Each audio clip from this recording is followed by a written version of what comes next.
Okay friends, hello and welcome. तो आज के इस वीडियो में हम लोग क्विकली रिवाइज करने वाले हैं through questions work energy power के पार्ट 2 को, जिसमें हम लोग पोटेंशियल एनर्जी डिस्कस करेंगे, जिसमें potential energy due to gravity, spring, इन सब के बारे में हम लोग जानेंगे। ठीक है। इसका पार्ट 1 में हम लोग basics of work energy power देख चुके हैं, चाहो तो उसको जा करके देख सकते हो। अब ये quick revision through question series क्या है, अगर इसके बारे में डिटेल में जानना है तो आई बटन में लिंक आ रहा होगा, उस पर क्लिक करके देख सकते हो, इंट्रोडक्शन वीडियो है। ठीक है। अगर ब्रीफ में बताया जाए तो इसमें हम लोग क्वेश्चंस के थ्रू कॉन्सेप्ट, फार्मूलाज, उनका एप्लीकेशंस, ये सब रिवाइज करने का कोशिश करते हैं। ठीक है। इसको बनाने का सही तरीका ये होता है कि जैसे क्वेश्चन आ रहा है उसको एक बार पॉज करके अपने से अटेम्प्ट लेना है। ठीक है। फिर अगर नहीं समझ में आ रहा है तो उससे रिलेटेड थ्योरी देखना है। ठीक है। जिसके लिए क्विक थ्योरी रिवीजन देख सकते हो, मेरा बुक देख सकते हो, इन सब के बारे में वीडियो के एंड में बताते हैं।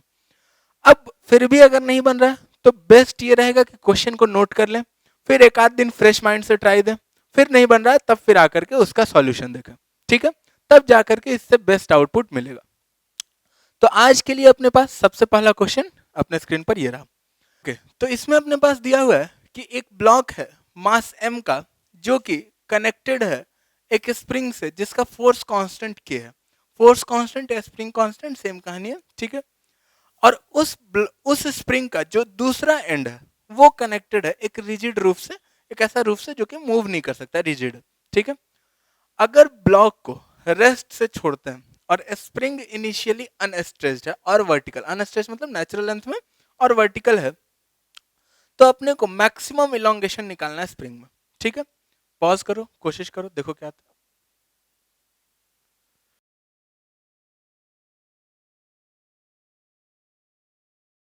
ओके। अब यहां से अगर देखा जाए तो अपने पास ये जो ब्लॉक है ये रिजिड रूफ से ऐसा कनेक्टेड है और स्प्रिंग नेचुरल लेंथ में। ठीक है।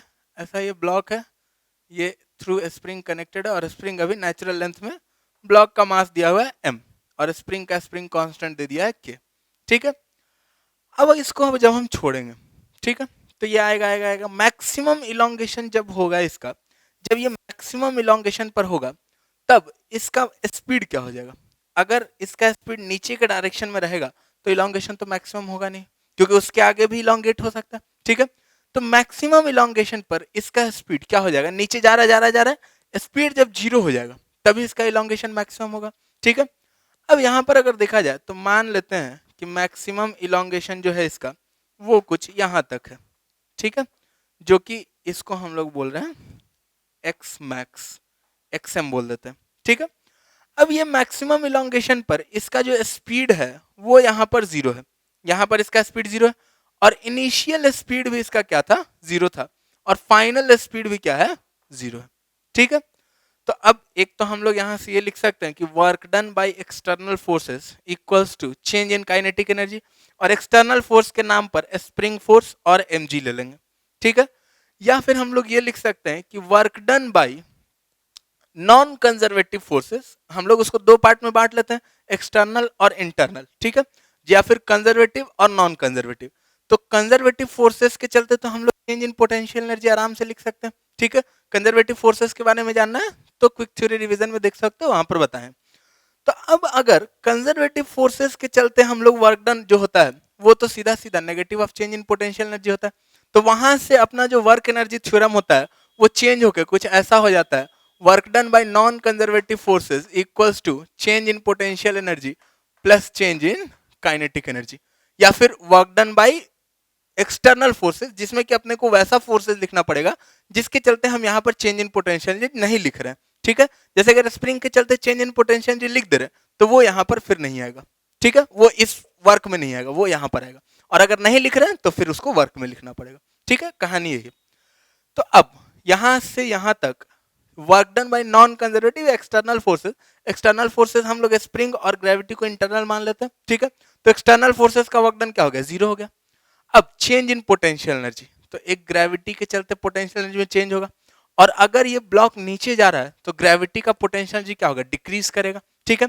तो change in potential energy due to gravity, यहां पर लिख लेते हैं, change in potential energy due to gravity plus change in potential energy due to spring is equal to क्या होना चाहिए, चेंज इन काइनेटिक एनर्जी तो जीरो है, फाइनल जीरो, इनिशियल जीरो, तो इज इक्वल टू जीरो होना चाहिए।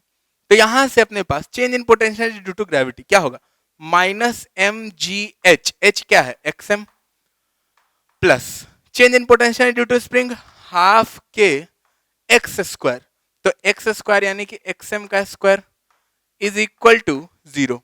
तो यहां से अपने पास एक्स एम का वैल्यू आ जाएगा और वो क्या आएगा, टू एम जी ओवर के। ठीक, ये मैक्सिमम इलोंगेशन होगा स्प्रिंग में। अब अगर इसको बेसिक से देखा जाए, इसका थोड़ा अगर फील दिलाया जाए, तो इसमें क्या कहानी है देखो, अगर इसको स्लोली स्लोली छोड़ा जाता, स्लोली स्लोली छोड़ा जाता, तो इसका इक्विलिब्रियम पोजीशन कुछ यहां पर होता, मान लेते हैं कुछ यहां पर इसका इक्विलिब्रियम पोजीशन है, और इसका ये जो एक्स नीचे के साइड हम ले रहे हैं इलोंगेशन, ये एक्स ई है स्प्रिंग का, एक्स इक्विलिब्रियम।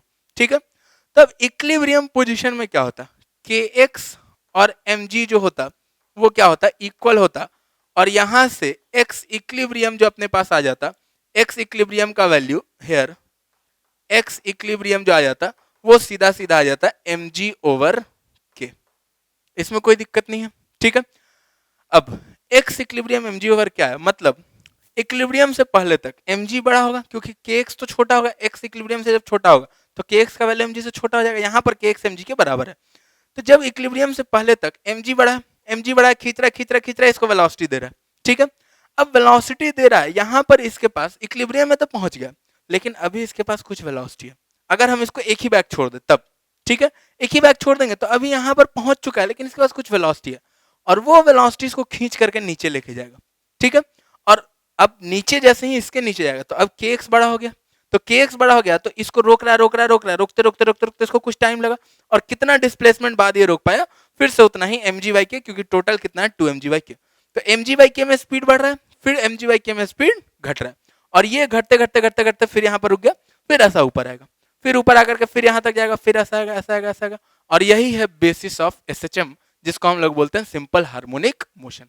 ठीक है, ये एस एच एम में भी ऐसे टाइप का क्वेश्चन हम लोग मिलेगा और उसको हम लोग कर सकते हैं। ठीक है, इसको नोट कर लेते हैं, फिर हम लोग नेक्स्ट क्वेश्चन देखते हैं।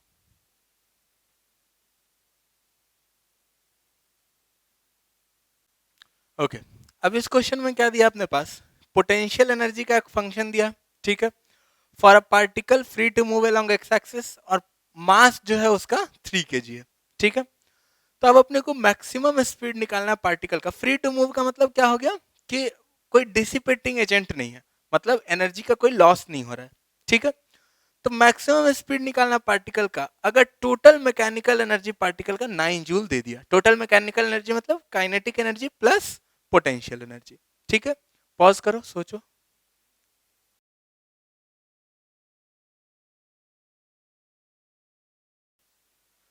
ओके, अब इसमें अपने पास अगर देखा जाए तो जो पोटेंशियल एनर्जी है अपने पास, वो उसका फंक्शन अपने पास दिया हुआ है, और पूछ रहा है मैक्सिमम स्पीड, तो जब स्पीड मैक्सिमम होगा तो काइनेटिक एनर्जी भी मैक्सिमम होगा, और टोटल मैकेनिकल एनर्जी फिक्स है 9 जूल का, तो काइनेटिक एनर्जी जब मैक्सिमम होगा तो पोटेंशियल एनर्जी क्या होगा, मिनिमम होगा, और मिनिमम पोटेंशियल एनर्जी यहाँ फंक्शन से हम लोग निकाल सकते हैं ना, मैक्सिमम मिनिमम, डिफरेंशिएशन याद करो।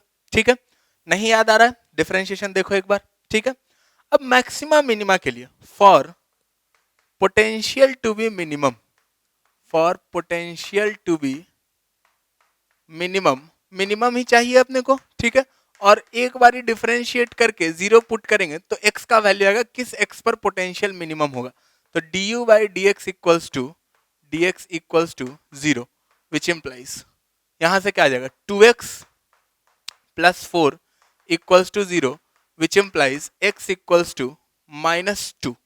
ठीक है, अब जैसे ही अपने पास x आया -2, अब ये मिनिमम ही है, ये अपने को समझ में आ रहा है, अगर चेक करना है तो कर सकते हैं, डबल डिफरेंशिएट करके यहां पर लिख देते हैं हम, also d2u over D x square, ये कितना आएगा, तो ये आ जाएगा अपने पास यहां से 2। ठीक है, और 2 जो है वो ग्रेटर देन 0 है, तो यहां से अपने को क्या समझ में आ जाएगा, यहां से समझ में आ जाएगा कि ये जो है ये मिनिमम का ही कहानी चल रहा है। ठीक है, तो x इक्वल्स टू -2 पर u मिनिमम है, और उस मिनिमम u का वैल्यू कितना है, तो u मिनिमम अगर निकालना है तो x इक्वल्स टू -2 उसमें पुट कर देते हैं। ठीक है, तो -2 का स्क्वायर प्लस 4 इंटू -2 प्लस 7, जैसे ही पुट करेंगे तो यहां से अपने पास आ जाएगा 3 जूल। तो U अपने पास आ गया 3 जूल। अब जैसे ही U आ गया, टोटल मैकेनिकल एनर्जी जो दिया है 9 जूल दिया है। तो अब अपने पास जो पोटेंशियल एनर्जी है प्लस काइनेटिक एनर्जी जो है वो कितना दिया हुआ है, 9 जूल दिया हुआ है। ठीक है, तो यानी कि काइनेटिक एनर्जी का मैक्सिमम वैल्यू जो है जब U मिनिमम होगा तभी होगा, और वो कितना होगा 9 माइनस U का मिनिमम वैल्यू, और वो मिनिमम वैल्यू कितना है 3 जूल है। तो यानी कि काइनेटिक एनर्जी का मैक्सिमम वैल्यू जो होगा 9 माइनस 3 यानी कि 6 जूल होगा। ठीक है, और यही इक्वल टू लिखा जा सकता है हाफ एम वी मैक्सिमम का स्क्वायर।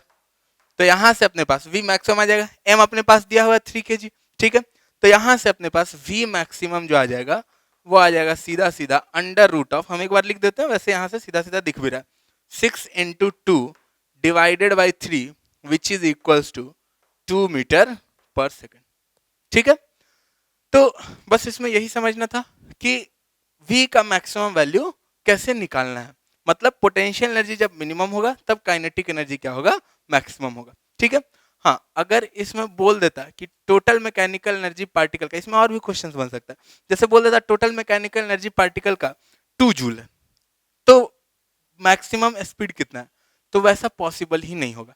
इसका आंसर क्या होगा, नॉट पॉसिबल। ठीक है, वैसा ऑप्शन में अगर दिया रहेगा तो ठीक, इस हिसाब से सोचना। या फिर इसमें ऐसा भी दे सकता है कि पार्टिकल कहां से कहां के बीच में पाया जा सकता है, पोटेंशियल एनर्जी का एक ग्राफ दे देगा और बोलेगा कि टोटल मैकेनिकल एनर्जी इसका इतना है, तो पार्टिकल कहां से कहां के बीच में पाया जा सकता है।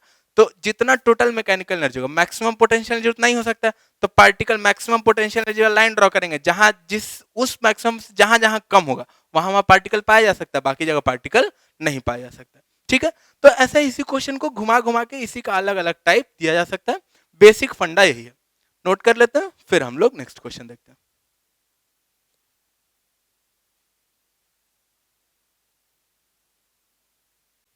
ओके, अब इस क्वेश्चन में क्या दिया हुआ अपने पास कि ऐसा फिगर में एक स्प्रिंग फिक्स्ड है बॉटम एंड से, ठीक है, यहाँ फिक्स्ड है, और इंक्लाइन के साथ एक ब्लॉक रखा हुआ इस इंक्लाइन पर जिसका मास कितना है 2 kg है। ठीक है, और ये ब्लॉक स्लिप करना शुरू करता है down the incline, angle of inclination दिया हुआ 37 डिग्रीज। ये स्प्रिंग के जो फ्री एंड है उससे 4.8 मीटर दूर रखा हुआ है।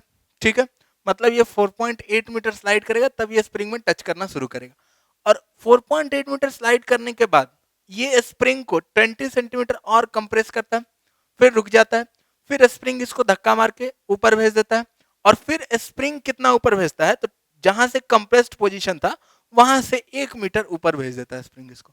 ठीक है, 1 metre up the incline, incline के लॉन्ग 1 मीटर ऊपर भेज देता है। तो अब अपने को कोफिशिएंट ऑफ फ्रिक्शन निकालना है ब्लॉक और इंक्लाइन में। ऑब्वियसली कोफिशिएंट ऑफ फ्रिक्शन कुछ होगा, क्योंकि अगर फ्रिक्शन नहीं होता तो ये जहां से आया था वहीं वापस चला जाता, लेकिन वहां तो जा नहीं रहा। ठीक है, तो अब अगर कंप्रेस्ड पोजीशन से देखा जाए, कंप्रेस्ड पोजीशन से ये 5 मीटर ऊपर से आया था और जा कितना मीटर ऊपर आया, 1 मीटर ऊपर आया। ठीक है, तो अब कोफिशिएंट ऑफ फ्रिक्शन कितना है वही अपने को बताना है। पॉज करो, कोशिश करो, देखो क्या आता है।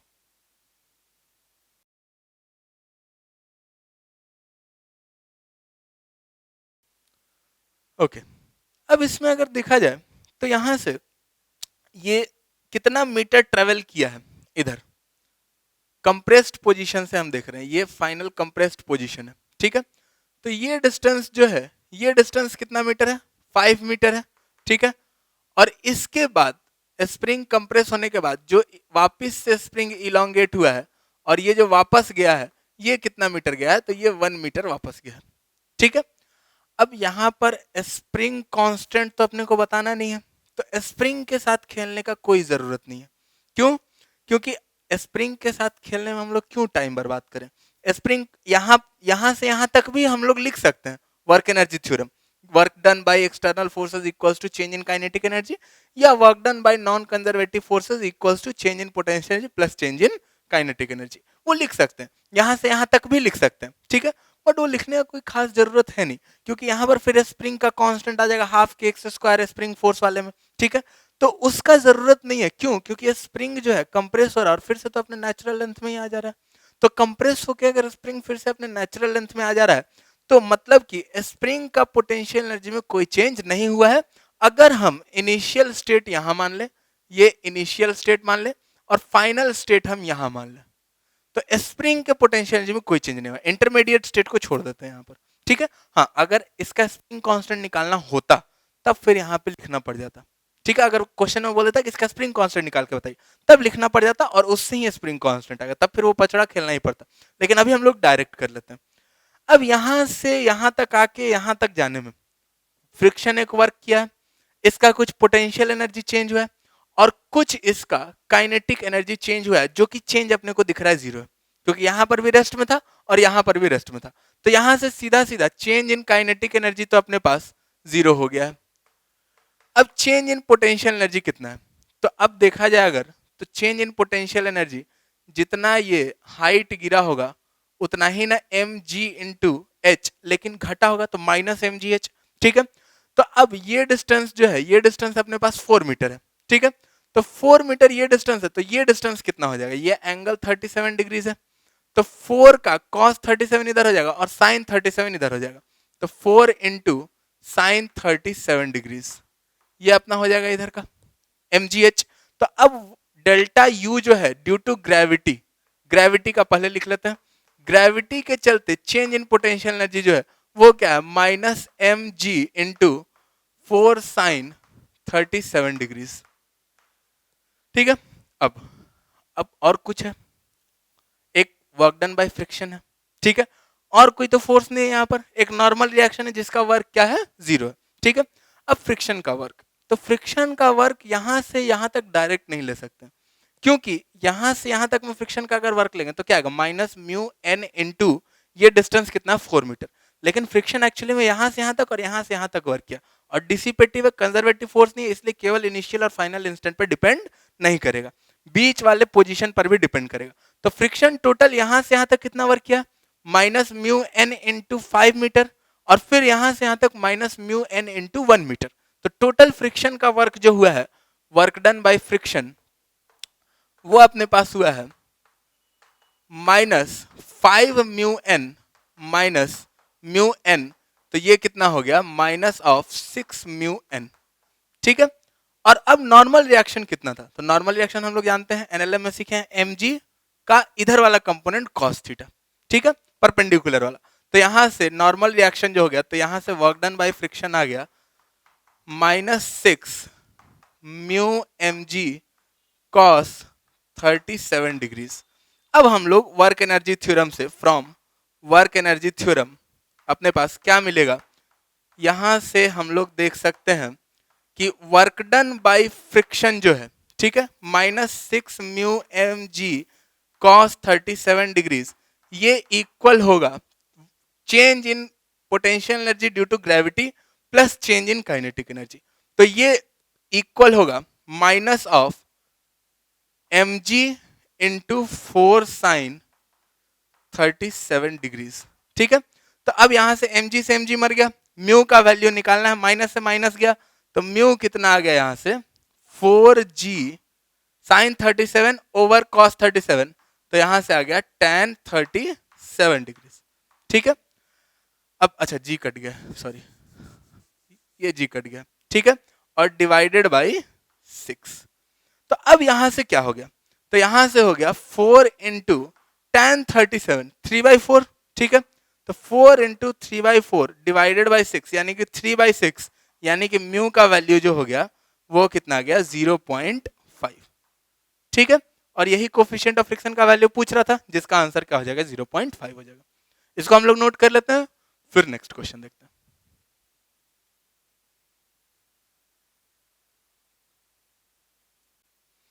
ओके, अब इस क्वेश्चन में क्या दिया हुआ अपने पास कि एक इंक्लाइंड पोर्शन है एक वेज का, जो कि ऐसा सिलेंडर का एक पार्ट है, ठीक है, ऐसा मतलब सर्कुलर टाइप का होगा, ये एक क्रॉस सेक्शन इसका, और ये जो सिलेंडर है इसका रेडियस अपने पास दिया हुआ 2.5 मीटर, ठीक है, और यहाँ पर ये जो वेज है ये इसके परपेंडिकुलर है, ठीक। कोफिशिएंट ऑफ फ्रिक्शन जो है ब्लॉक और इंक्लाइन के बीच में वो दे दिया अपने पास 0.1, ठीक है, और ब्लॉक का मास दे दिया 2 kg, और ये ब्लॉक स्लोली स्लिप करता है यहां से यहां तक, और स्लोली स्लिप कर रहा है in presence of tangential force, एक टेंजेंशियल फोर्स इस पर लग रहा होगा, जिसके प्रेजेंस में ये स्लोली स्लोली यहाँ से यहाँ तक स्लिप कर रहा है। स्लोली देने का मतलब क्या है कि mv²/r नहीं आ रहा है, ठीक है, मतलब नॉर्मल रिएक्शन जो है वो mg cos थीटा के ही बराबर है, जहां पर थीटा क्या है, इंस्टेंटेनियस एंगल है स्लोप का, ठीक है। तो अब अपने पास बोल रहा है कि वर्क डन बाय फ्रिक्शन जो है वो यहां से यहां तक स्लिप करने में कितना है, वही अपने को निकाल के बताना है। पॉज करो, सोचो, देखो क्या आता है।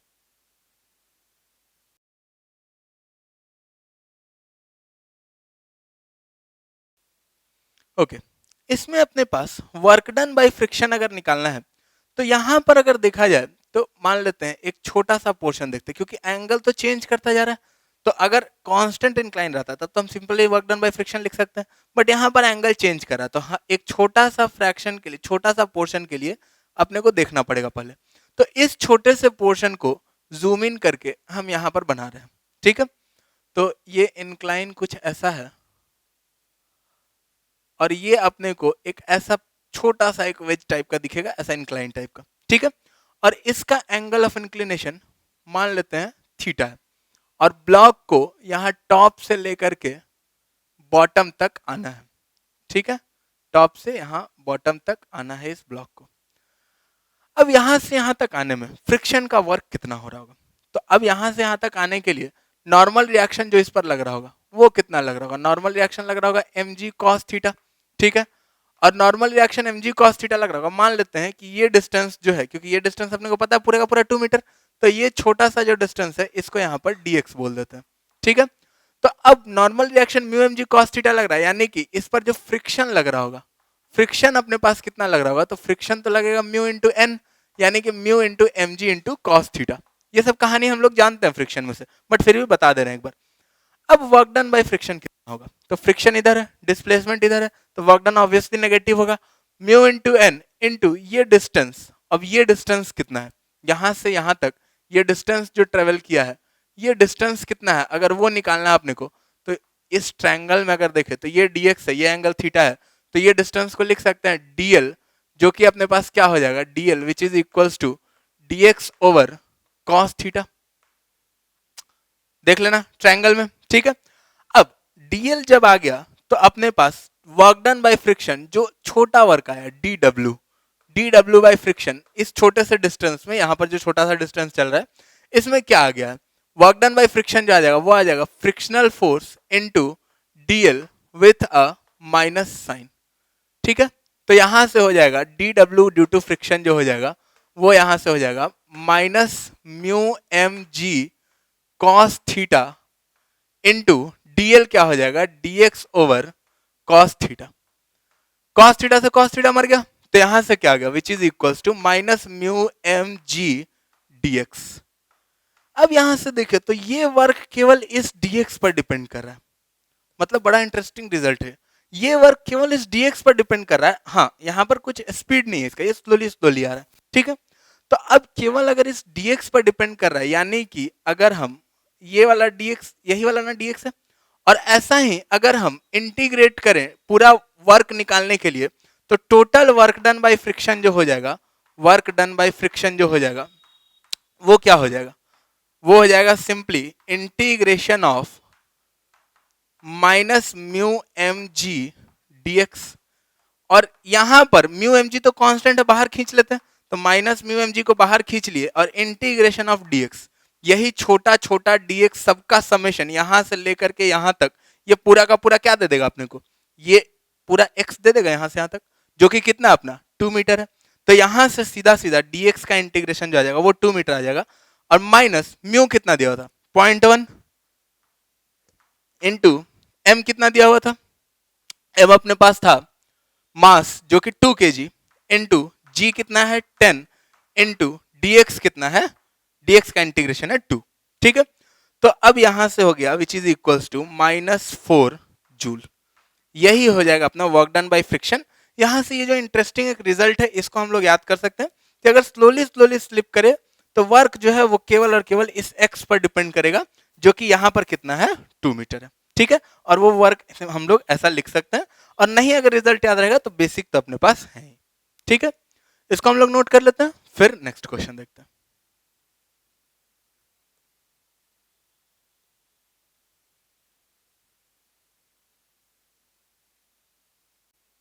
ओके, अब इसमें क्या दिया हुआ है अपने पास कि दो ब्लॉक्स है, वो एक लाइट स्प्रिंग से कनेक्टेड है, ठीक है। और ये दोनों ब्लॉक्स जो है ये हॉरिजॉन्टल सरफेस पर रखा हुआ है, और जो स्प्रिंग है वो अनस्ट्रेच्ड है। अब अपना इनिशियली अनस्ट्रेच्ड है, कोफिशिएंट ऑफ फ्रिक्शन दिया हुआ है इसके और इसके बीच में म्यू, दोनों ब्लॉक्स और सरफेस के बीच का कोफिशिएंट ऑफ फ्रिक्शन म्यू दिया हुआ है, ठीक है। अब बोल रहा है कि मिनिमम यहाँ पर इस वाले ब्लॉक पर कितना कांस्टेंट हॉरिजॉन्टल फोर्स लगाएं, कांस्टेंट लगाते रहना उस पर, ठीक है। मिनिमम कितना लगाएं ताकि ये दूसरा वाला जो ब्लॉक है ये चलना शुरू कर दे, मतलब जस्ट हिल जाए केवल, मान लो ऐसा, ठीक है। तो मिनिमम कितना कांस्टेंट फोर्स लगाएं वही अपने को बताना है। इसको पॉज करो, कोशिश करो, देखो क्या आता है।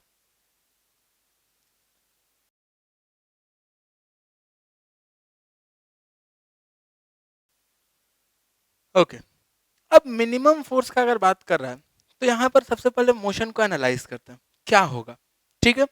मान लेते हैं ये कांस्टेंट फोर्स लगा करके हम ले जाएंगे ले जाएंगे ले जाएंगे ले जाएंगे ले जाएंगे, ठीक है।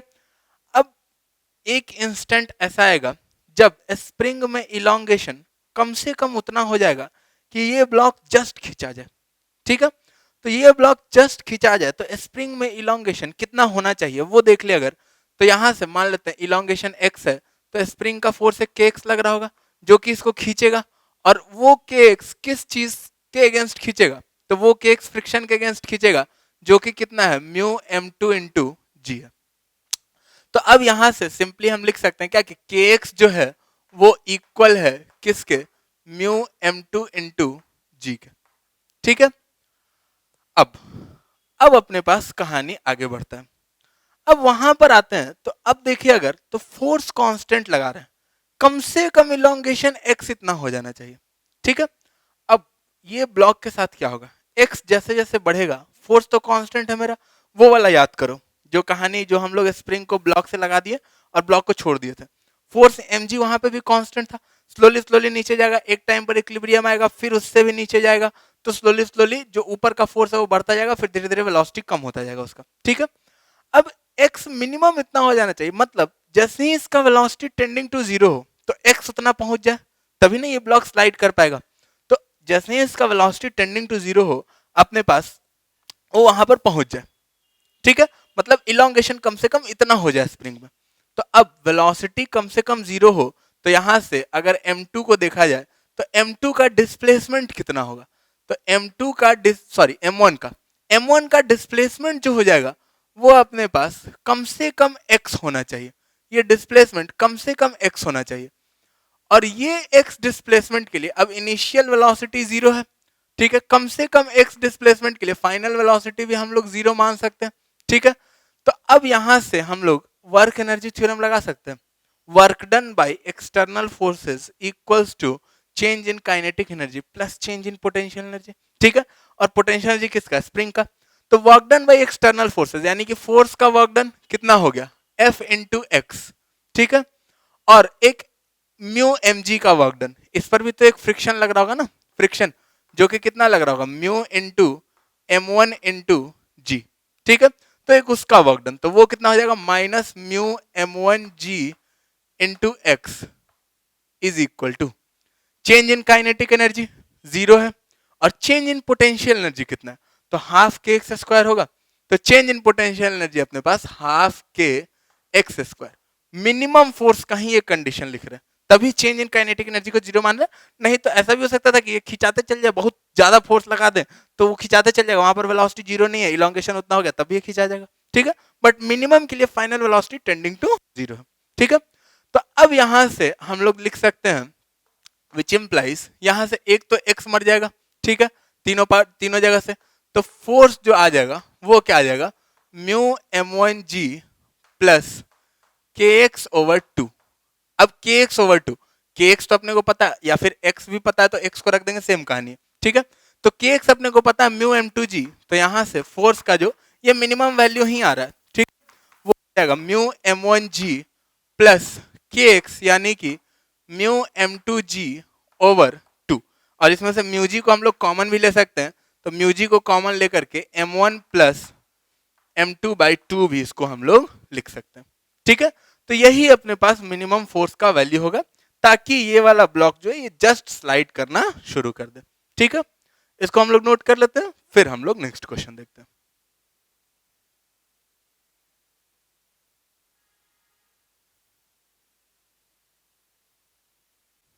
ओके, अब इस क्वेश्चन में क्या दिया हुआ है अपने पास कि एक ब्लॉक है, ठीक है, एक स्प्रिंग है, ब्लॉक का मास दे दिया 100 ग्राम, स्प्रिंग का स्प्रिंग कांस्टेंट दे दिया 100 न्यूटन पर मीटर। अब ये स्प्रिंग को 5 सेंटीमीटर कंप्रेस करके हम ब्लॉक को छोड़ देते हैं, ठीक है। तो अब ये स्प्रिंग ब्लॉक को इधर लेकर के जाएगा और ब्लॉक से फर्मली अटैच नहीं है। जब स्प्रिंग अपने नेचुरल लेंथ में होगा उसके बाद ब्लॉक जो है वो आगे फेंका जाएगा, ठीक है। जब तक स्प्रिंग अपने नेचुरल लेंथ में नहीं आ रहा है तब तक बोल रहा है कि ब्लॉक को मान के चलना है कि हॉरिजॉन्टली ही ट्रेवल कर रहा है, ठीक है। या फिर ऐसा भी बोल सकते हैं कि ब्लॉक का डायमेंशंस जो है वो इस 5 सेंटीमीटर के कंपैरिजन में, या जो ये डिस्टेंस निकालना है इसके कंपैरिजन में क्या है, बहुत छोटा है, ठीक है। पॉइंट मास हम लोग मान के चल रहे हैं, यहां पर हम बहुत बड़ा सा दिखाएं फॉर योर कन्वीनियंस, ठीक है। अब बोल रहा है कि ये 2 मीटर नीचे, ये हाइट 2 मीटर दिया हुआ है, ये 2 मीटर नीचे ग्राउंड पर कितनी दूर जा करके गिरेगा, वही अपने को निकाल के बताना है, ठीक है। पॉज करो, कोशिश करो क्या आता है।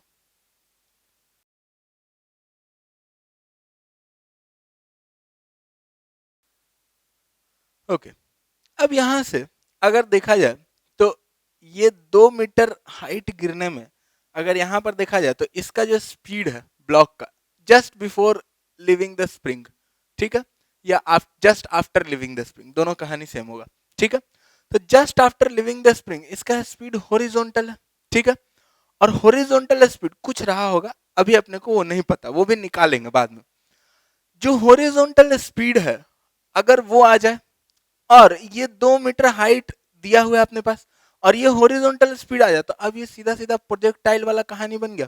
और प्रोजेक्टाइल तो हम लोग जानते ही हैं, ठीक है। नहीं जानते हो काइनेमेटिक्स देखो, ठीक। तो अब सीधा सीधा अगर प्रोजेक्टाइल वाला कहानी बन गया तो ये डिस्टेंस डी अपना निकालना बहुत आसान है।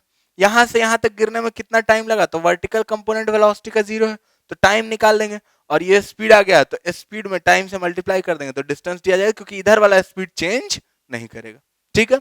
अगर अभी भी समझ में आ गया तो अभी से पॉज करके कोशिश कर सकते हो, नहीं तो बताते हैं।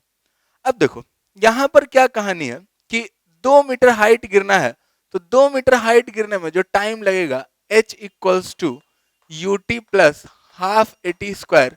इसी से हम लोग बता सकते हैं एच यानी कि S equals to U T plus half A T square, which implies S कितना है अपने पास 2 मीटर है, ठीक है।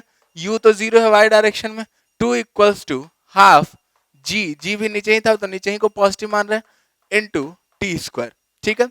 तो ये कितना आ गया अपने पास 5, तो T equals to under root of 2/5, ठीक है। ये अपने पास टाइम आ गया, जितने टाइम में ये ब्लॉक यहां से यहां गिरेगा।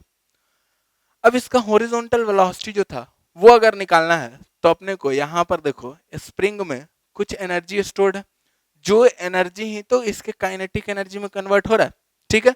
तो या तो हम लोग लिख सकते हैं work done by external forces equals to change in kinetic energy, और एक्सटर्नल फोर्स में स्प्रिंग फोर्स को ले ले, ठीक है। या फिर हम लिख सकते हैं work done by external forces जो कि 0 है equals to change in kinetic energy plus change in potential, ये अभी तक बहुत बार बता चुके हैं हम, ठीक है। तो अब यहां से अगर लिखना है तो from work energy theorem, also from work energy theorem हम लोग क्या लिख सकते हैं, हम वर्क डन बाय स्प्रिंग वाले से लिख देते हैं। Work done by external force, spring को एक्सटर्नल फोर्स मान लिया तो स्प्रिंग का वर्क कितना हो गया half K X square equals to change in kinetic energy, तो फाइनल माइनस इनिशियल, इनिशियल तो 0 था तो हाफ एम वी स्क्वायर। तो यहां से अपने को v निकालना है तो v यहां से कितना हो जाएगा के एक्स स्क्वायर अपॉन एम का अंडर रूट, तो ये हो गया अंडर रूट ऑफ के, कितना है अपने पास के दिया हुआ 100 इंटू एक्स स्क्वायर, तो x कितना है अपने पास, x दिया 5 सेंटीमीटर यानी कि 5/100 का स्क्वायर ओवर m मास, मास कितना दिया इसका 100 ग्राम यानी कि 0.1 kg, ठीक है। अब जब इसको हम लोग सॉल्व करेंगे तो यहां से v जो आएगा ये आ जाएगा अंडर रूट ऑफ 5/2, ठीक है। सॉल्व करके देखो, अब v जैसे ही आ गया, टाइम अपने पास पता था तो हेंस अपन लोग लिख सकते हैं क्या डिस्टेंस जो हो जाएगा d वो क्या हो जाएगा v इंटू टी और यहां से v इंटू टी जैसे ही करेंगे तो वो क्या आ जाएगा 1 मीटर। ठीक है, तो डिस्टेंस अपने पास जो d अपने को निकालना है ये कितना आ जाएगा 1 मीटर आ जाएगा। इसमें हम लोग वर्क एनर्जी पावर में मिला मिला के क्वेश्चन दिया जा सकता है, बस वही बताया जा रहा है। इसमें एनएलएम मिक्स हो सकता है, इसमें काइनेमेटिक्स मिक्स हो सकता है, इसमें सर्कुलर मोशन मिक्स हो सकता है, जो कि हम लोग आगे वर्टिकल सर्कुलर मोशन जो अगला पार्ट देखेंगे उसमें बताएंगे। ठीक है, इसको अभी नोट कर लेते हैं, फिर नेक्स्ट क्वेश्चन देखते हैं।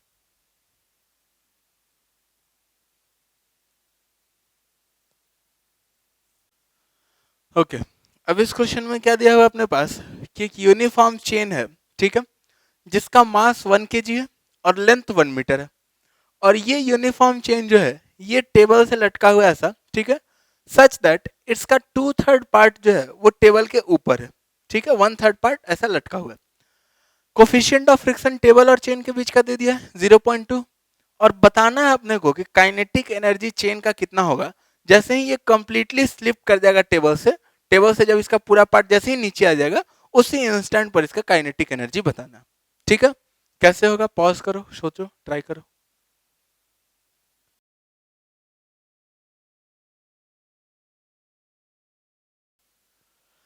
ओके, अब इसमें अगर काइनेटिक एनर्जी बताना है तो सबसे पहले देखते हैं कि चेन कैसा रखा हुआ है।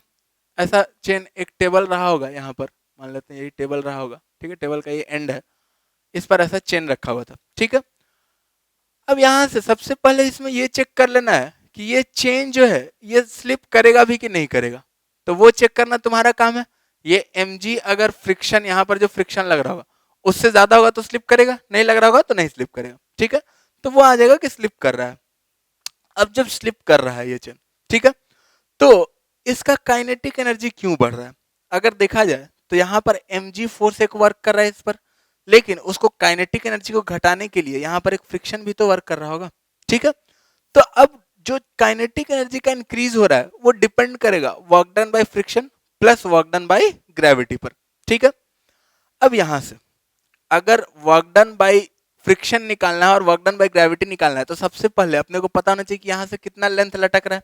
ठीक है, तो मान लेते हैं कि ये ओवर हैंगिंग लेंथ जो है, ठीक है, ओवर हैंगिंग लेंथ वो अपने पास एल है, सॉरी एक्स है, मान लेते हैं, वेरिएबल है ना, तो ओवर हैंगिंग लेंथ को एक्स मान लेते हैं। ठीक है, अब लेंथ अगर एक्स है तो इसका कुछ मास रहा होगा, वो मास कितना होगा? तो अगर चेन का देखा जाए तो चेन का मास पर यूनिट लेंथ, यहां पर मास पर यूनिट लेंथ वो यहां पर है 1 kg पर मीटर।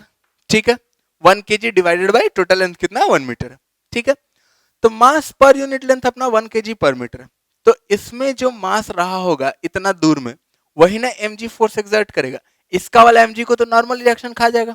ठीक है, तो इसका वाला mg केवल काम में आएगा। तो इसका मास कितना है? अगर मास देखा जाए तो यहां पर इसका मास पर यूनिट लेंथ इंटू इसका लेंथ, तो 1 kg पर मीटर इंटू एक्स, तो ये भी x ही हो गया। ये दोनों x जो है न्यूमेरिकल वैल्यू में सेम है, यूनिट दोनों का क्या है, अलग अलग है।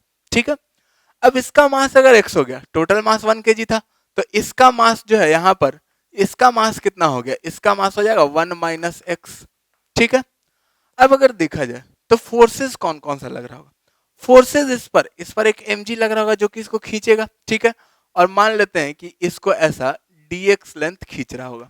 ठीक है, जब ये dx लेंथ खिंचाया तो यहां से भी dx लेंथ आगे बढ़ेगा। ठीक है, अब mg का जो वर्क है वो निकालना पड़ेगा, तो ये डिस्टेंस मान लेते हैं यहां से यहां तक, ये डिस्टेंस अपने पास dx है, छोटा सा डिस्प्लेसमेंट dx। ठीक है, अब यहां पर एक जो फोर्स लग रहा है वो फोर्स क्या लग रहा है अपने पास? वो फोर्स लग रहा होगा अपने पास m यानी कि x इंटू जी, और यहां पर जो फोर्स लग रहा होगा वो कितना लग रहा होगा? तो फ्रिक्शन लग रहा होगा यहां पर, और फ्रिक्शनल फोर्स जो होगा वो कितना होगा? तो म्यू इंटू एन, और नॉर्मल रिएक्शन कितना होगा? इसका मास इंटू जी। ठीक है, तो म्यू इंटू एन यानी कि 1 माइनस एक्स इंटू जी, ये फ्रिक्शन लग रहा है, ये एम लग रहा है। ठीक है, अब इस dx डिस्प्लेसमेंट में वर्क आ जाएगा, और उसी को अगर इंटीग्रेट कर देंगे तो टोटल वर्क आ जाएगा। और वर्क एनर्जी थ्योरम से हम लोग लिख सकते हैं क्या?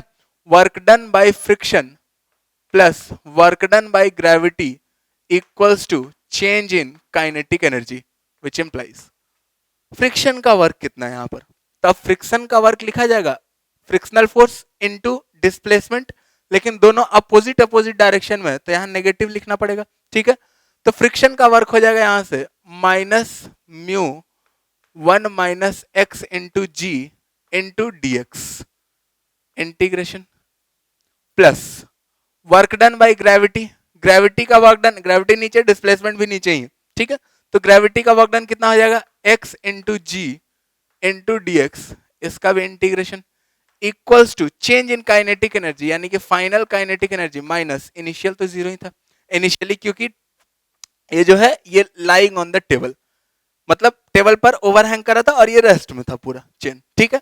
तो इनिशियल काइनेटिक एनर्जी क्या हो गया, जीरो हो गया। तो अब यहां से अगर फाइनल काइनेटिक एनर्जी निकालना है तो अपने पास ये इंटीग्रेशन जो है, ये इंटीग्रेशन का लिमिट पता होना चाहिए कहां से कहां तक करना है, ठीक है। तो शुरू में कितना पार्ट इसमें से ओवरहैंग करा था, एक्स हम लोग वही ना माने कितना ओवरहैंग लेंथ था, ठीक है। तो कितना लेंथ था, 1/3 लेंथ नीचे होगा, 2/3 लेंथ ऊपर है तो 1/3 लेंथ नीचे होगा, और 1/3 लेंथ जो नीचे है उसका लेंथ कितना है, 1/3 ऑफ टोटल लेंथ, तो टोटल लेंथ तो 1 मीटर ही है, तो ये 1/3 मीटर है टोटल, ठीक है। तो इसका इंटीग्रेशन कहां से कहां तक होगा, 1/3 मीटर से लेकर के 1 मीटर तक, टोटल 1 मीटर लेंथ नीचे आ गया, ठीक है। और इसका भी इंटीग्रेशन होगा 1/3 मीटर से लेकर के 1 मीटर तक, ठीक है। तो अब यहां से अब वैल्यूज अगर रख दे तो म्यू का वैल्यू अपने पास दिया हुआ है 0.2 इंटू जी अपने पास दिया हुआ है, ठीक है 10, तो यहां से हो गया ये 2 into 1 minus X into D X का इंटीग्रेशन माइनस साइन के साथ 1/3 से लेकर के 1 तक plus integration x into G into D X 1/3 से लेकर के 1 तक equals to final kinetic energy, ठीक है। अब यहां से फाइनल काइनेटिक एनर्जी जो आ जाएगा वो आ जाएगा विच इज इक्वल्स टू -2 और 1 माइनस टू तो कांस्टेंट है बाहर कर लिया, 1 माइनस एक्स डी एक्स का इंटीग्रेशन, तो 1 इंटू डी एक्स का इंटीग्रेशन क्या हो जाएगा x minus x D X का क्या हो जाएगा एक्स स्क्वायर बाई 2 और अंडर लिमिट्स 1/3 टू 1, ठीक है, प्लस जी तो कांस्टेंट बाहर कर लिए 10 इंटीग्रेशन एक्स डी एक्स क्या हो जाएगा एक्स स्क्वायर बाई 2 और कहां से कहां तक 1/3 से लेकर के 1 तक, ठीक है। तो अब यहां से अगर काइनेटिक एनर्जी फाइनल निकालना हो तो लिमिट हम लोग रख सकते हैं, रख करके और इसका सॉल्यूशन निकाल सकते हैं, ठीक है। और लिमिट रख करके दिखा देते हैं, -2 1 रखेंगे जब तो यहां पर हो जाएगा 1 माइनस 1/2, फिर माइनस यहां पर हो जाएगा 1/3 माइनस 1/18, ठीक है, फिर प्लस 10 इंटू यहां 1 रखेंगे तो 1/2 माइनस 1/3 रखेंगे तो 1/18, ठीक है। तो अब यहां से क्या हो जाएगा, जब इसको हम लोग पूरे को सॉल्व कर लेंगे तो जो फाइनल काइनेटिक एनर्जी आ जाएगा वो अपने पास आ जाएगा 4 जूल, ठीक है। और फाइनल काइनेटिक एनर्जी 4 जूल, यही तो पूछ रहा था कि जब चेन पूरा का पूरा नीचे आ जाएगा तो काइनेटिक एनर्जी इसका कितना होगा, ठीक है। अब इसमें अपने पास एक बात हम लोग ये भी कर सकते थे, अगर यहां पर फ्रिक्शन नेग्लिजिबल दे देता तो ये इंटीग्रेशन तो अपने को नहीं करना पड़ता, तो इसके लिए हम लोग सीधा सीधा एक रटा रटाया फॉर्मूला यूज कर सकते थे, क्या कि जैसे वो रटा रटाया फॉर्मूला कहां से आया है वो जानना है तो इंटीग्रेट करके भी देख सकते हो, नहीं तो डिटेल्ड कोर्स में बताएंगे, ठीक है। जैसे अगर ये चेन यहां से कोई एक यूनिफॉर्म चेन है, ठीक है, यूनिफॉर्म है और इसका मास जो है, मास इसका मान लेते हैं m है और लेंथ इसका मान लेते हैं l है, ठीक है। तो अब अगर इस चेन का या रॉड का पोटेंशियल एनर्जी अगर निकालना है, जिसके लिए रेफरेंस अपने को ये वाला चूज कर लेते हैं, ये वाला लाइन जो है यही अपना रेफरेंस हो गया, तो अब इस रेफरेंस के रेस्पेक्ट में अगर इसका पोटेंशियल एनर्जी लिखना है तो सीधा सीधा पोटेंशियल एनर्जी जो हो जाता है इसका पोटेंशियल एनर्जी जो हो जाएगा वो हो जाएगा माइनस ऑफ mg/L/2, यानी कि पूरा का पूरा मास को हम L/2 पर मान करके पोटेंशियल एनर्जी पॉइंट मास के जैसा पोटेंशियल एनर्जी लिख लेंगे, वही इस पूरे रॉड का पोटेंशियल एनर्जी होगा। ये इंटीग्रेशन से भी यही रिजल्ट आता है, ठीक है। इंटीग्रेट करके छोटा छोटा मास काट के भी हम लोग देख सकते हैं और ये रिजल्ट को हम लोग याद कर सकते हैं, ठीक है। अब अगर ये रिजल्ट यहां पर याद होता और अगर ये फ्रिक्शनलेस होता, फ्रिक्शनलेस नहीं है तब तो ये इंटीग्रेशन तो करना ही है, तो उसके साथ साथ ये भी कर लो, ठीक है। लेकिन अगर रिजल्ट याद होता और अगर ये फ्रिक्शनलेस होता तब काइनेटिक एनर्जी का चेंज कितना आता। तो उसके लिए हम लोग क्या करते, उसके लिए फिर हम लोग यहां पर सीधा सीधा अभी देखिए, अगर जब इनिशियल कंडीशन में 1/3 ऑफ लेंथ था यहाँ पर, यानी कि 1/3 kg या m/3 था, ठीक है, m/3 मास लटका हुआ था, और उसका अगर पोटेंशियल एनर्जी लिखना होता तो पोटेंशियल एनर्जी कितना हो जाता है, L/6 पर हम लोग मान लेते हैं m/3 को, तो -m/3g L/6 इसके रेस्पेक्ट में, ठीक है। फिर जब पूरा लटक गया यहाँ पर तो पूरा मास m, और फिर उसका पोटेंशियल एनर्जी क्या होता है, -mg, और फिर m को कहाँ मानते, पूरा L है तो L/2 पर, ठीक है। और अगर इसको रेफरेंस मान रहे तो इनिशियली इस वाले का पोटेंशियल तो पूरा का पूरा जीरो ही है, जो है सो इसका है केवल लटका हुआ का, और फाइनली पूरा मास m आ गया तो उसका पोटेंशियल, ठीक है। और वहां से हम लोग सीधा सीधा लिख देते हैं change in kinetic energy plus change in potential energy equals to 0, ठीक है। यानी कि चेंज इन काइनेटिक एनर्जी क्या हो जाता है, negative of change in potential energy, ठीक है। तो इसको याद करके हम लोग कर सकते हैं, और अगर नहीं याद है तो बेसिक मेथड तो अपने पास है ही, ठीक है। इसको नोट कर लेते हैं, फिर हम लोग नेक्स्ट क्वेश्चन देखते हैं।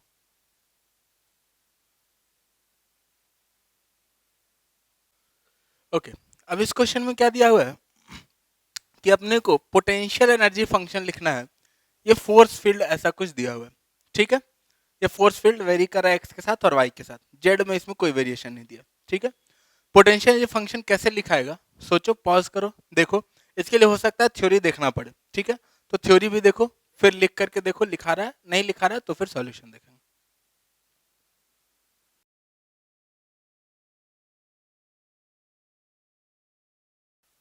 ओके, अब यहाँ पर जो फोर्स फील्ड दिया है आई और जे दोनों में है, ठीक है। तो यहाँ से हम लोग ऐसा कर सकते हैं क्या कि एक एक्स वाई कोऑर्डिनेट सिस्टम बना ले, यहाँ पर एक्स और वाई कोऑर्डिनेट सिस्टम बना लिए, ठीक है।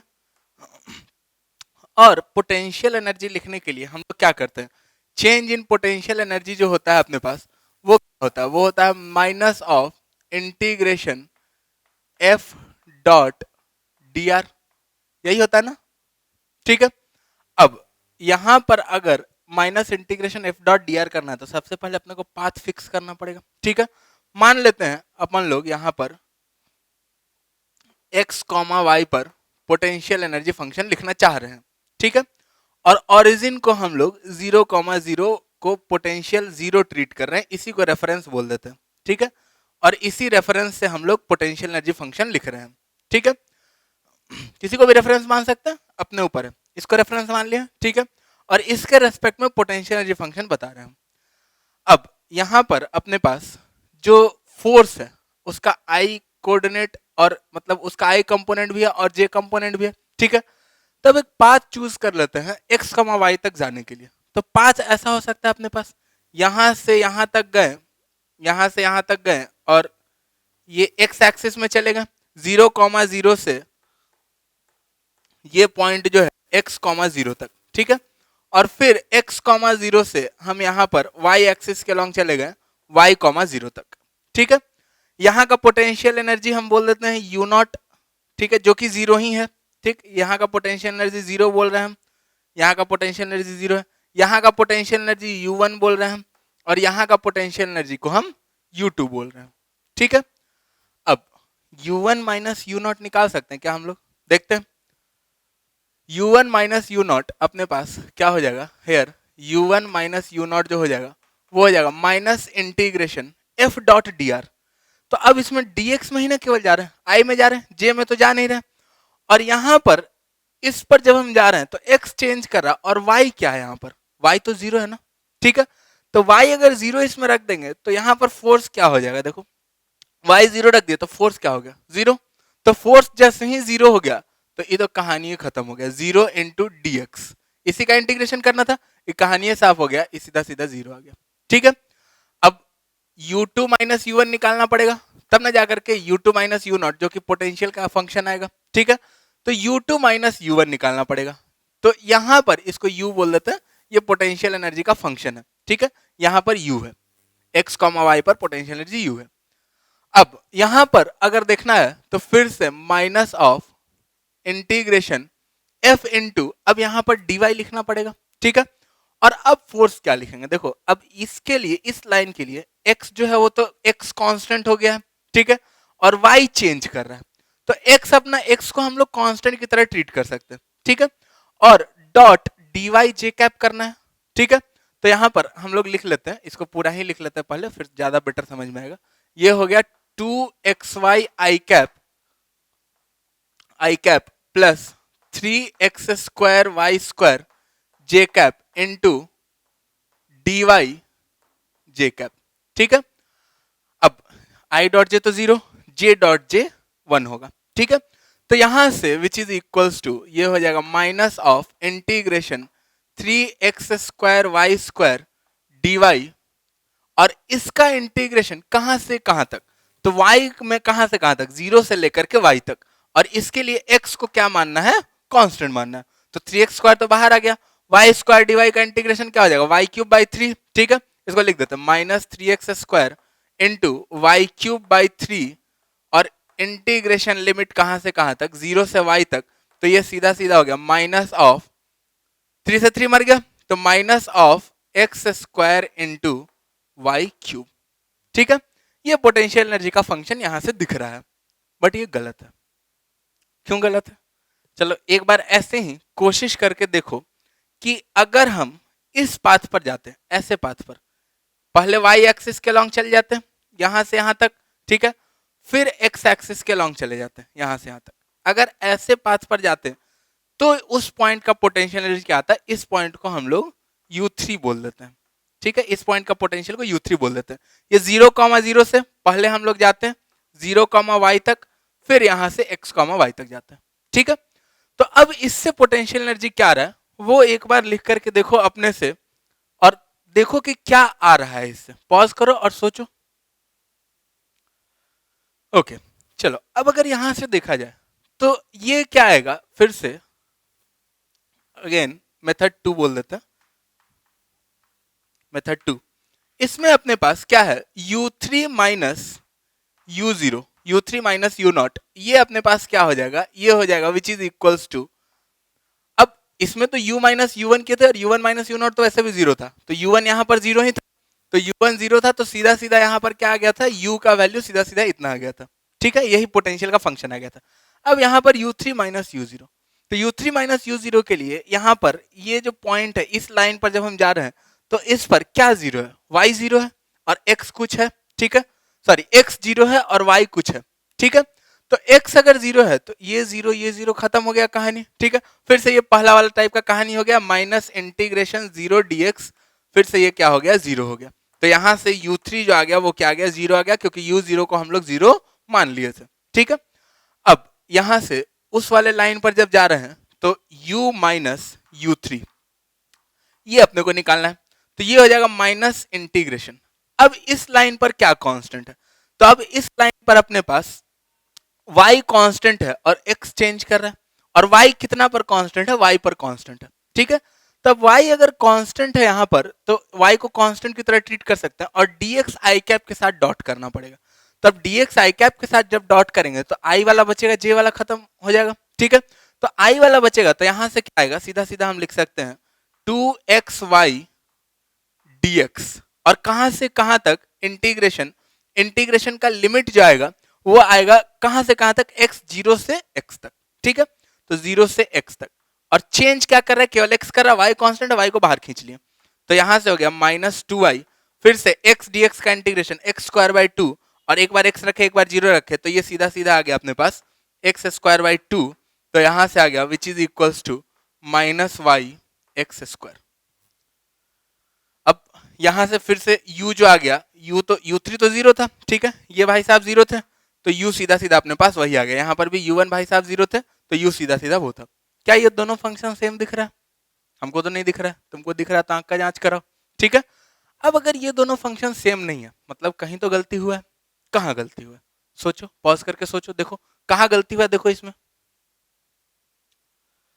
देखो गलती कहीं नहीं हुआ है, गलती यही है कि जब पोटेंशियल एनर्जी का फंक्शन लिखना होता है तो हम लोग वो पोटेंशियल एनर्जी का फंक्शन केवल और केवल कंजर्वेटिव फोर्स फील्ड के लिए ही लिख सकते हैं। अगर फोर्स फील्ड नॉन कंजर्वेटिव है तो हम लोग पोटेंशियल एनर्जी का फंक्शन लिख ही नहीं सकते। जो फोर्स फील्ड यहाँ पर ये जो दिख रहा है, दो अलग अलग आंसर जो आ रहा है, ये इसीलिए आ रहा है कि पोटेंशियल जो ये फोर्स फील्ड है, ये फोर्स फील्ड नॉन कंजर्वेटिव है, ठीक है। और कंजर्वेटिव और नॉन कंजर्वेटिव फोर्स फील्ड को चेक कैसे करते हैं, तो यहां से for force field to be conservative, to be conservative अपने पास क्या होना चाहिए, डेल क्रॉस एफ जो होना चाहिए वो क्या होना चाहिए, जिसको कर्ल ऑफ एफ बोलते हैं, ये 0 होना चाहिए, ठीक है। अब यहां से डेल क्या होता है, तो वेयर डेल जो होता है, डेल होता है, वैसे इसको ज्यादा बेटर क्विक थ्योरी रीजन बताएं या फुल डिटेल को देख सकते हो उसके लिए, ठीक है। डेल जो होता है ये होता है rho by rho X I cap plus rho by rho Y J cap plus rho by rho Z K cap, ठीक है। ये अपने पास डेल होता है। और अब अपने पास डेल क्रॉस एफ करना है, तो एफ को भी हम लिख सकते हैं F x I cap plus F Y J cap plus F Z K cap, और दो वेक्टर का क्रॉस प्रोडक्ट करना है, तो आता ही है अपने को ये आई क्रॉस आई क्या होगा, आई क्रॉस आई 0 हो जाएगा, आई क्रॉस जे के हो जाएगा, उस हिसाब से क्रॉस प्रोडक्ट हम लोग कर सकते हैं, या डिटर्मिनेंट फॉर्म में भी लिख करके हम लोग कर सकते हैं, वो हम लोग वेक्टर में सीख चुके हैं, ठीक है। तो अब अपने पास डेल क्रॉस एफ को जैसे ही 0 करेंगे तो अपने पास रिजल्ट जो आता है वो ये आता है, यहां से डेल क्रॉस एफ को जब 0 करेंगे तो यहां से आता है रो ऑफ रो यानी कि partial differentiation of F X upon rho Y is equal to rho F Y upon rho X होना चाहिए। फिर दूसरा rho F X upon rho Z ये इक्वल होना चाहिए rho F Z upon rho X के। और तीसरा rho F Y upon rho Z equal होना चाहिए rho F Z upon rho Y के। अगर ये तीनों कंडीशन एक साथ सेटिस्फाई कर रहा है तभी हम बोलेंगे कि फोर्स फील्ड जो है वो क्या है, कंजर्वेटिव है। इसमें तो जेड वाला कहानी ही नहीं है, तो जेड वाला कहानी खत्म हो गया, इसमें इसमें केवल एक्स वाला कहानी बचा है। और रो वाई का मतलब क्या होता है, partial differentiation with respect to Y, मतलब एक्स और जेड को क्या मान के चलना है, कांस्टेंट मान के चलना है, ठीक है। अब यहां पर अगर देखा जाए तो यहां पर रो वाई कितना है, देखो तो यहां पर अगर देखा जाए तो rho Y of F X, X वाले का, ठीक है। तो एक्स वाले का एक्स कंपोनेंट कितना 2xy है, ठीक है। और रो वाई जो है यहां पर ऑफ एफ एक्स वो कितना हो जाएगा, तो x को कांस्टेंट 2x को बाहर, रो वाई बाई रो वाई क्या हो जाएगा 1 हो जाएगा, रो वाई बाई रो वाई मतलब सीधा डिफरेंशिएशन हो गया, वो जब x कांस्टेंट करके बाहर निकाल लिया तो वो डिफरेंशिएशन हो गया, ठीक है। तो वो 1 हो गया, तो यहां से आ गया ये 2x। एंड एक और है अपने पास rho by rho X of F Y, ठीक है। तो एफ वाई अपने पास ये है और इसको रो बाई रो एक्स करना है, ठीक है। यानी कि y को कांस्टेंट मान के बाहर निकाल लेना है, ठीक है।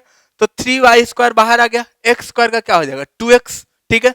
तो यहां से हो गया 6x y², ठीक है। तो अब यहां से अगर देखा जाए तो rho Y F X rho by rho X F Y के बराबर नहीं है। तो ये जो फोर्स है ये फोर्स कैसा फोर्स है, नॉन कंजर्वेटिव फोर्स, ठीक है। और अगर ये फोर्स नॉन कंजर्वेटिव है तो अपने पास इसका पोटेंशियल एनर्जी नहीं लिखा जा सकता। तो ये अपने को ध्यान में रखना है कि जब भी हम लोग पोटेंशियल एनर्जी लिखेंगे सबसे पहला काम क्या करना होगा, चेक कर लेना होगा कि फोर्स आखिर कंजर्वेटिव है भी कि नहीं है। अगर नहीं है तो फिर इतना कहानी खेलने का जरूरत नहीं है, अगर है तब फिर ऐसे हम लोग, अगर कंजर्वेटिव होगा तो किसी भी पाथ से लिखेंगे जो चेंज इन पोटेंशियल एनर्जी वो क्या रहेगा, सेम ही रहना चाहिए, ठीक है। कंजर्वेटिव फोर्स का एक ये भी डेफिनेशन होता है और मैथमेटिकल डेफिनेशन अपने पास यहां पर है, ठीक है। इसको हम लोग नोट कर लेते हैं, फिर हम लोग नेक्स्ट क्वेश्चन देखते हैं।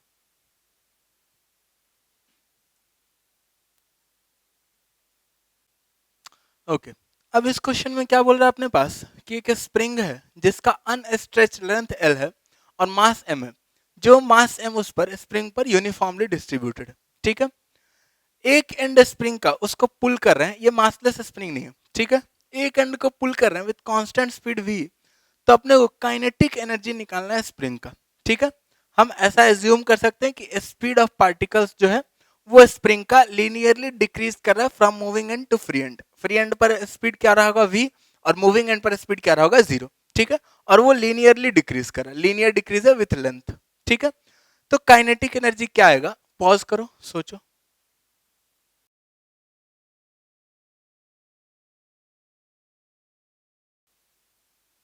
ओके, अब यहां पर अगर देखा जाए तो अपना स्प्रिंग कुछ ऐसा है,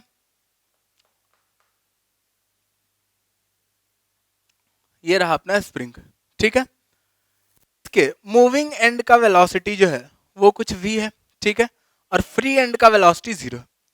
अब अपने को यहां से यहां तक वेलोसिटी चेंज कर रहा है, मान लेते हैं यहां से x डिस्टेंस पर जो वेलोसिटी रहा होगा वो इस पॉइंट का वेलोसिटी जो रहा होगा वो सीधा सीधा हम लिख सकते हैं, लीनियर है, यहाँ पर 0 यहाँ पर v है, तो इक्वेशन लिख करके 2 पॉइंट पता है, तो vx अपॉन l, देखो l पर v हो गया, x इक्वल टू 0 पर 0 हो गया, और लीनियर इंक्रीज है, ठीक है, यहां से यहां तक लीनियर इंक्रीज है। अब vx बाई एल इसका स्पीड हो गया, तो अब हर एक पॉइंट का स्पीड अलग अलग है, तो यानी कि अपने को एक पॉइंट मास यहां पर काटना पड़ेगा x पर ऐसा dx थिकनेस का, ठीक है। तब इस dx थिक पॉइंट मास काटे हैं, इसका हम काइनेटिक एनर्जी आसानी से लिख सकते हैं, और इसका काइनेटिक एनर्जी क्या हो जाएगा, अगर इसका मास मान लेते हैं dm है, ठीक है, तो हम लोग इसका काइनेटिक एनर्जी लिख सकते हैं डी के, छोटा सा काइनेटिक एनर्जी वो हो जाएगा half into DM into speed का स्क्वायर, यानी कि vx बाई एल का स्क्वायर, ठीक है। अब यहां से ये हो गया हाफ इंटू, अब डीएम को क्या लिख सकते हैं हम लोग, तो डीएम को हम लोग पूरा का पूरा मास m था लेंथ l में, ठीक है, तो अब dx लेंथ में कितना मास है, तो l लेंथ में मास m, तो 1 यूनिट लेंथ में m बाई एल, तो dx लेंथ में m by L into dx into vx upon l का होल स्क्वायर, ठीक है।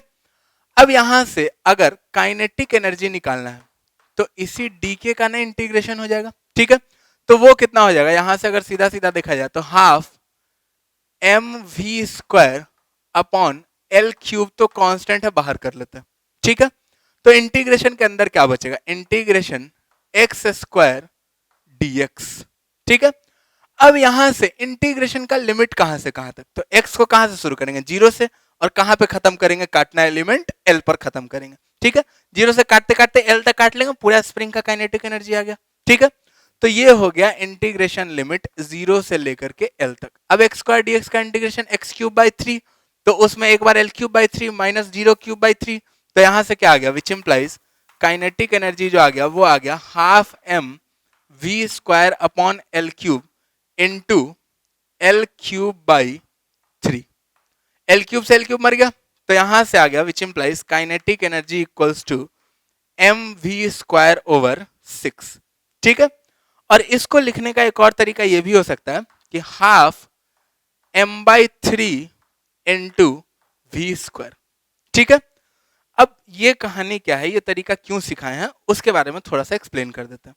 जैसे जनरली क्या होता है, कभी कभी दे देगा कि मैसिव स्प्रिंग है, नीचे में एक ब्लॉक अटैच्ड है, अब पूरे का काइनेटिक, स्प्रिंग का पोटेंशियल तो लिखना हम लोग जानते हैं, पूरे का काइनेटिक एनर्जी क्या होगा, तो काइनेटिक एनर्जी अगर निकालना है वहां से, तो एक तो ब्लॉक का काइनेटिक एनर्जी हो गया सीधा सीधा, और फ्री एंड ब्लॉक का अगर स्पीड भी मान रहे तो फ्री एंड का स्पीड भी पता है, ठीक है।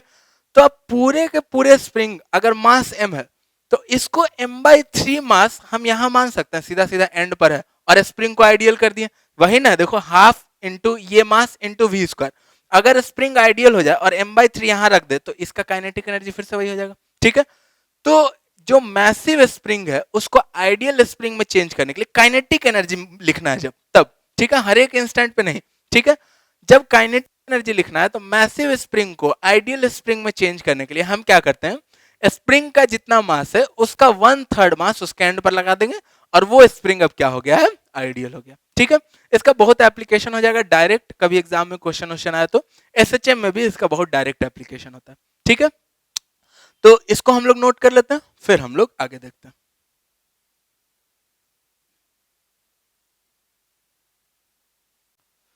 ओके, तो आज के लिए इतना ही, ये पार्ट 2 खत्म हुआ है, ठीक है। अगर वर्क एनर्जी पावर पूरा खत्म करना है तो इसका एक और पार्ट 3 है, उसको हम लोग देख सकते हैं, ठीक है।